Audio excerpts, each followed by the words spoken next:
សោកស្ដាយឧបទ្ទវហេតុរថយន្តធ្លាក់ចូលទន្លេស្លាប់2នាក់របួស2នាក់និងបាត់ខ្លួនម្នាក់កំពុងរុករកនៅខេត្តកំពង់ចាមហេតុការណ៍កើតឡើងនៅថ្ងៃទី29ខែ10ឆ្នាំ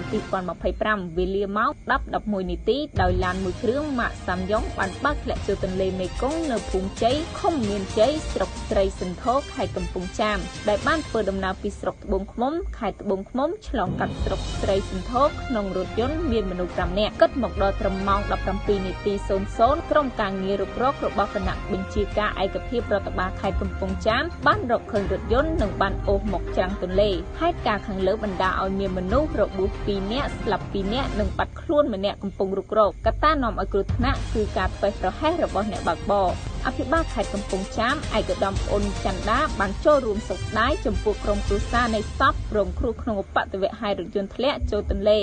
និងបានអំពាវនាវដល់អ្នកបើកបរសូមគោរពច្បាប់ចរាចរណ៍និងប្រកបដោយការទទួលខុសត្រូវខ្ពស់